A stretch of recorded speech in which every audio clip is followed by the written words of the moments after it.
babae ang walang awang pinaslang at ibinaon sa isang bakanteng lote sa Cotabato City. Sino ang nasa likod nito? At ano ang motibo sa pagpatay sa biktima?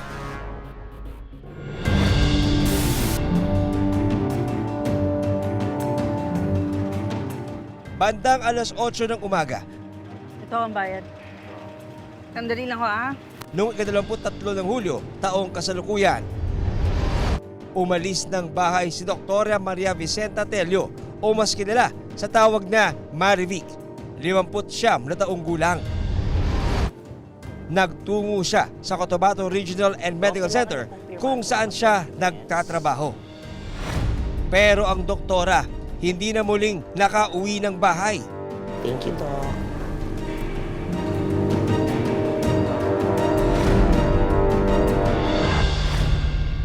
Ayon sa asawa ni Dr. Marivic na si retired Police Colonel Agustin Juan Tello, mag-aalas 9 ng gabi noong 23 ng Hulyo, nakatanggap siya ng tawag mula sa caretaker ng kanilang bahay. Hello, Ninita. Nakausap mo na bang ma'am mo? Hello, sir. Si doktora po hindi pa po uuwi. Ay, tawagan mo ulit. Sabi niya na ganito, hindi nakauwi si doktora at yung mga kaibigan niya, wala silang kontak. So, sabi nila na missing daw. Kanina ko pa po tinatawagan, sir. Pero parang nakapatay po yung cellphone niya. Alas 7 po, dapat nandito na sana siya. Kasi oras na po ng tulog na niya ngayon. Sige, tawagan mo ulit. Paparating na yon. Hintayin mo lang. Instructed yung caretaker sa bahay. Sabi ko, importante yan. I-report nyo sa police para may blatter. Noong mga oras na yon ay nasa Baguio City si Colonel Tello. Bandang alas 11:40 ng gabi, naiparating sa tanggapan ng Cotabato City Police Station 2 ang pagkawala ng doktora. Nag-report po sa police station to ng Cotabato City Police Office, si Nenita Wanchon. Nagsabi po na nawawala nga po, meaning hindi po nakauwi itong si Dr. Tello na hindi naman niya ito palaging ginagawa. Kinabukasan, agad na nagsimula ang investigasyon ng mga pulis. Sabi nila nandyan lang siya, may pinuntahan or may konting problema na hindi muna siya nagpakita sa bahay niya. Ang iniisip na po namin doon, it's either si doktora naka-confine siya doon sa premises or somebody kinuha siya palabas at hindi nakuha nung CCTV yung sa blind spot. Hanggang sa isang kuha ng closed-circuit television o CCTV camera ang napasakamay ng mga pulis. 8:30 ng umaga noong July 23, pumasok po siya sa Cotabato City Medical Society building na kung saan may opisina po sila doon. There's nothing unusual. Ano ang nakunan ng CCTV? Ano nga ba ang nangyari kay Dr. Tello?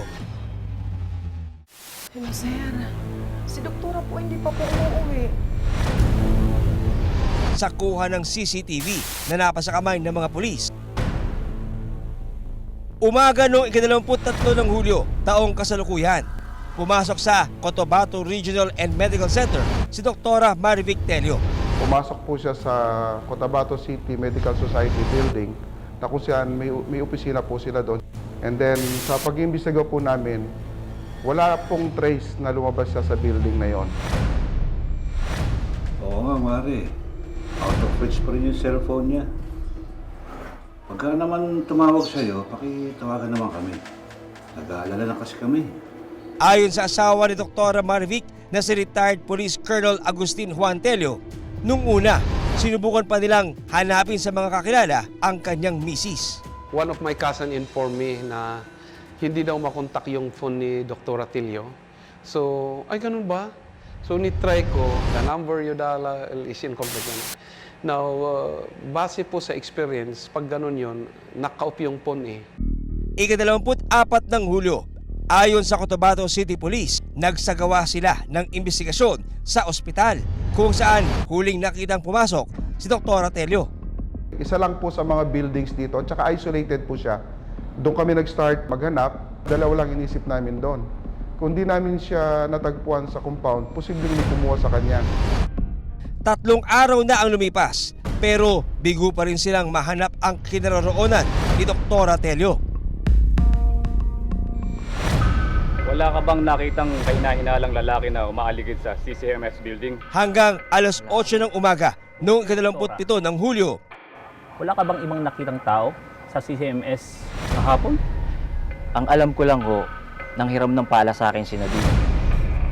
Mang Rod, mayroon po ako ng pala sana. Oh, balik mo agad ha. Di na nga ako binalik sa akin yung pala eh. May nagukay dito. Tumawag ka ng Soko. Malapit po siya sa gate and then malapit siya sa pader, may nakita po kaming kadudududang tambak ng basura at saka yung lupa parang binalik. Kung sa baga, foreign yung lupa doon kasi may halo siya na pinagbakbakan ng semento at saka ng pintura. Meaning, hindi doon yung lupa na yun. Kaya nagduda kami. Sabi ko baka merong ibinaon dito. I-start na po namin siyang maghukay o mag-excavate para kung meron mang bangkay doon, ma-exhume namin. ilang saglit pa, Nakita po yung tuhod or paa ng tao na may nakapantalon at biglang bumaho na. So, lalong lumakas ang kutob namin. Nagduda kami na may binaon talaga na tao.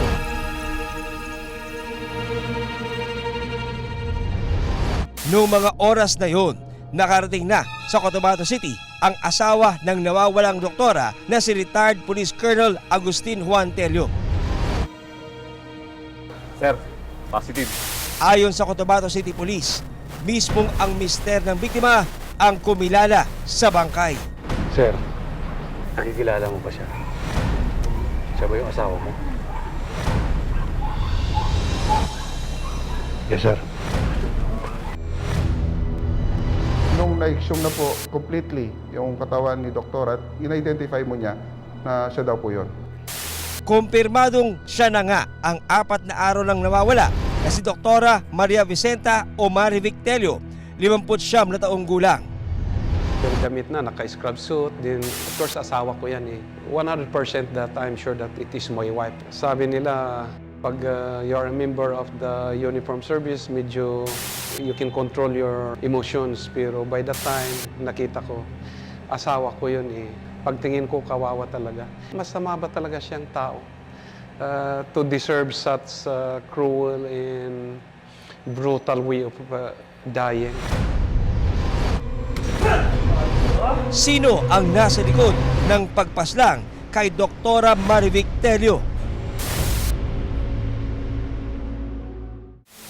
Umaga noong 27 ng Hulyo ngayong taon, nahukay ng mga pulis ang bangkay ni Doktora Marivic Telio sa bakanteng lote sa gilid ng Cotabato Regional and Medical Center. At around 9 a.m., nakita po yung tuhod or paa ng tao na may nakapantalon at biglang bumaho na.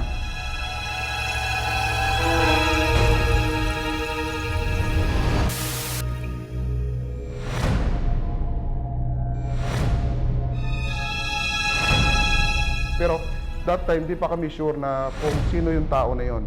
Sa resulta ng medical legal report na inilabas ng Regional Forensic Unit ng PNP Regional Office 11, asphyxia by strangulation o pagkakasakal ang naging dahilan ng pagkamatay ng biktima.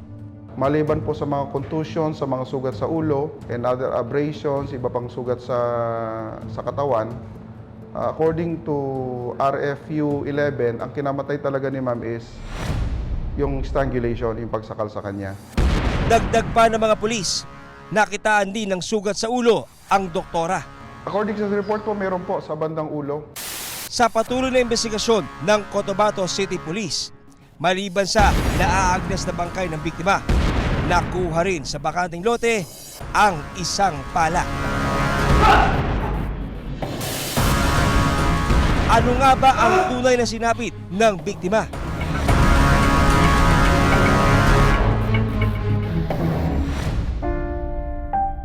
Taong 1972, pinili raw ni Dr. Marivic na maglingkod sa mga pasyenteng nasa liblib na lugar bilang isang doktor to the baryo. May project po si Senator Claver noon, the so-called Doctors to the Barrio. Nag-volunteer siya doon, then dito sa Mindanao siya napadpad. Taong 2000, napangasawa ni Dr. Marvic ang nooy police officer na si Agustin Juan Tello. Nabiyayaan sila ng 2 anak. Nadine, si Dr. Marivic. Wala po siya, Dok, nag-rounds. Ito yung contribution ko sa asosasyon. Sige po, makakarating po to kay Dr. Tello. Salamat.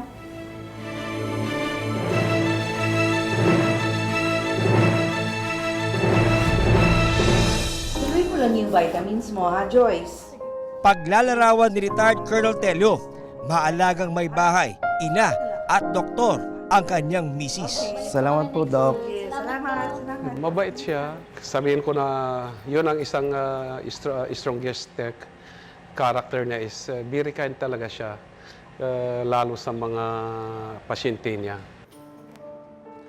Doc, meron pong pinapaabot si Doktora Marasigan.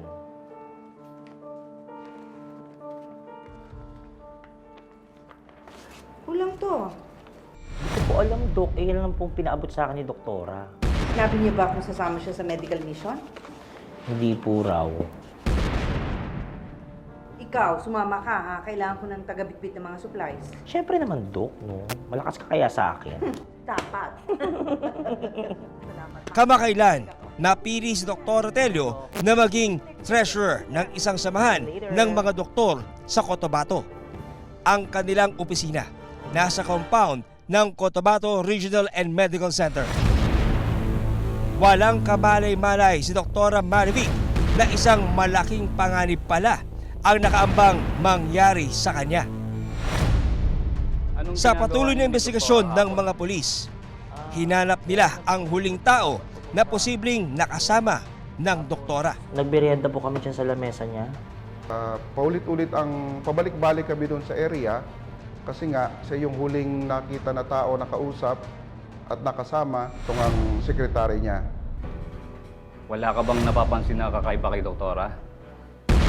Isa sa nakausap ng mga pulis, ang sekretarya ng asosasyon na kinibibilangan ni Dr. Tello na si Nasruddin Endaylia alias Nadine. Siyempre, ang initial naming gagawin is kausapin siya, tanongin siya kung umalis ba talaga si doktora, saan ba nagpunta o anong nangyari kay doktora.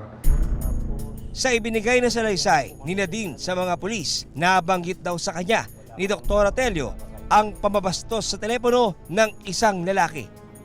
May tumawag po sa kanya habang kumakain kami.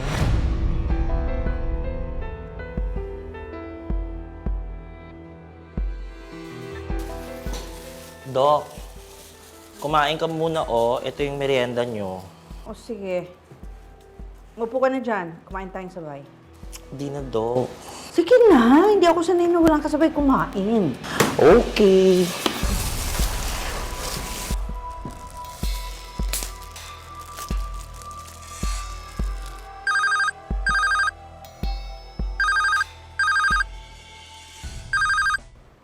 Hello? Bastos ka! Ang kapal ng mukha mo.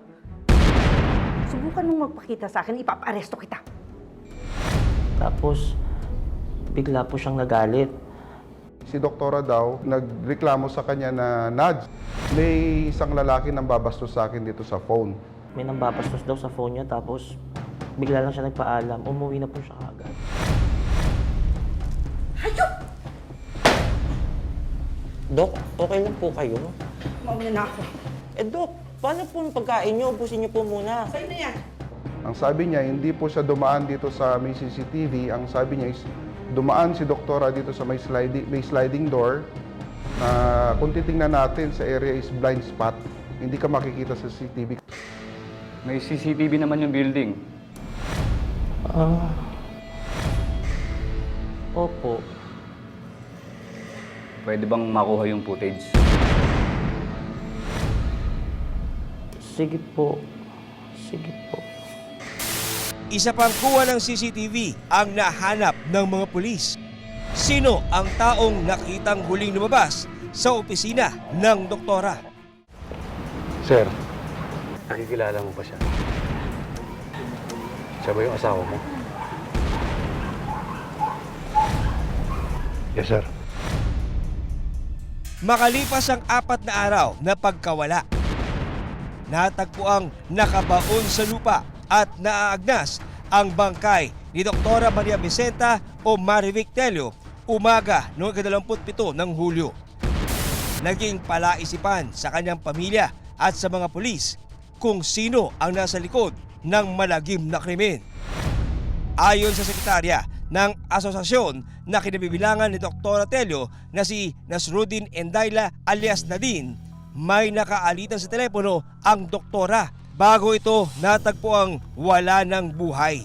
May tumawag po sa kanya habang kumakain kami. Tapos, bigla po siyang nagalit. Hello? Bastos ka! Ang kapal na mukha mo. Subukan mong magpakita sa akin, ipapa-aresto kita. Hayop! Dok, okay lang po kayo? Mauna na ako. Dok, paano po itong pagkain niyo? Ubusin niyo muna. Ingat kayo, Dok, ha? Pag-uwi. May nambabastos daw sa phone niya, tapos bigla lang siya nagpaalam. Umuwi na po siya kaagad. Pero ilang oras lang ang lumipas matapos mahukay ang katawan ng biktima, Positive. isang revelasyon ang ibinunyag ng mismong sekretarya na naunang nagbigay ng pahayag na may kagalit si Dr. Tello. Amin po ako sa nagawa kong krimen.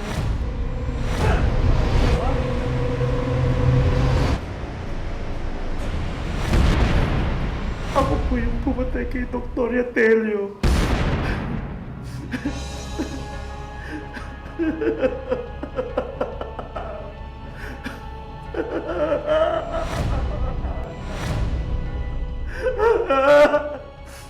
Sumuko sa mga pulis si Nasruddin Endayla alias Nadine, 41 taong gulang. Itong suspect natin, sumurrender po sa Police Station 2.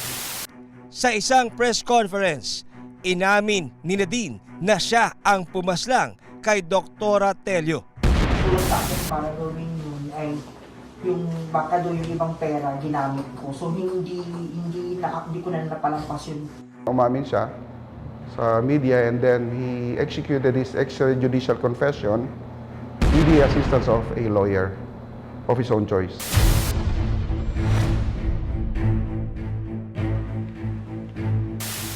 Sa ibinigay na salaysay ni Nadine sa mga pulis, ilang oras makaraang pumasok sa gusali si Dr. Marivic noong 23 ng Hulyo, pinagalitan siya ng biktima dahil sa umano'y nawawalang pera ng asosasyon. Dok, may problema po ba?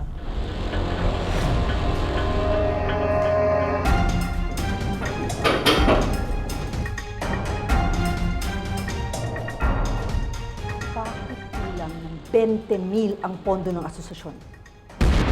Kasi Dok, may mga members sa association yung hindi pa nagre-remit ng contribution nila. Katulad ni Dr. Olarte, hindi pa po siya nagbibigay. Tinawagan ko ng lahat ang nasa listahan. Nag-confirm sila. Binigay na nila ang contributions sa'yo. Ay Dok, hindi po totoo yan. Saan mo dinala ang pera ng asosasyon? Ay mawalang galang na po, Dok. Sa tagal ko po dito sa hospital, kahit kailan, hindi po pumasok sa isip ko yung manloko at mangupit sa mga doktor dito. Hindi ko alam kung saan mo kinukuha yung tapang mo.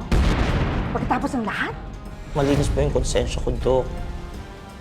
makikita natin yan pagkatapos ng audit. Pinagalitan daw siya ni Doc at pinagbintangan na nagnakaw na I think 20,000 pesos. Makalipas ang ilang oras, ayon sa suspect, habang nagpapahinga si doktora, doon na niya nagawa ang krimen.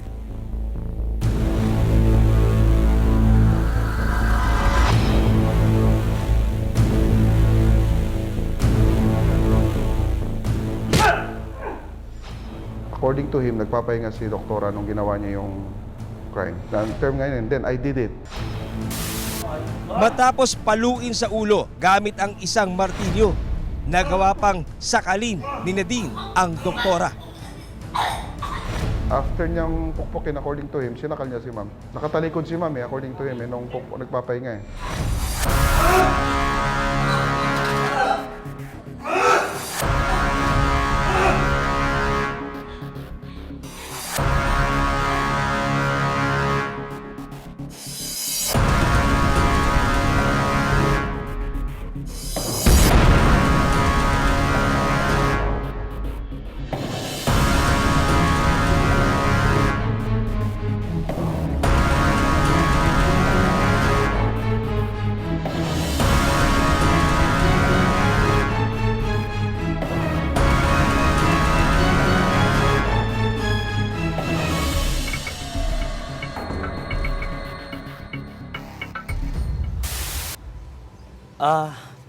Mang Rod, mayroon po ako ng pala sana. Para saan? Ililipat ko lang po ng ibang pwesto yung mga tanglad ni Dr. Telio. Ano ba? Oh. Balik mo agad ah. Opo, salamat po.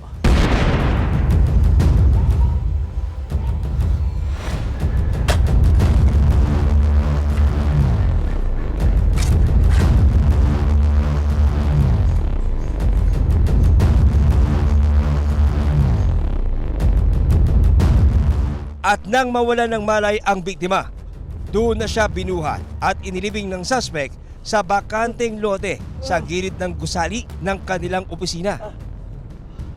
Magaling ang pagkatago, ma'am. Ang lupa is kulay brown, then nahaluan ng medyo puti, and then yung tambak ng basura na naka-arrange yung puno ng saging at saka yung kahoy na pinagpuputol.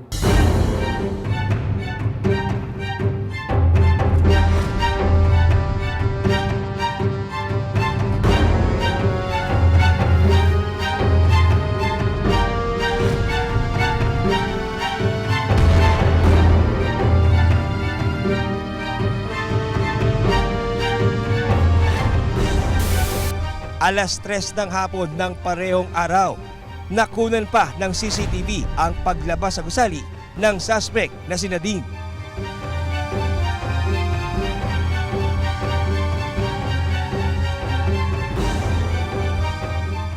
Yung nagtulak sa akin para gawin yun ay yung baka doon yung ibang pera ginamit ko. So hindi ko na napalampas yun.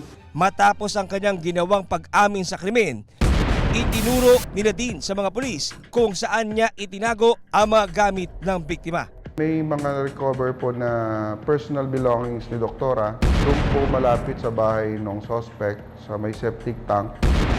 At siya rin po nagturo nun na doon niya tinago. Yung bag niya nandoon. Yung wallet, IDs, cellphone, nandun po.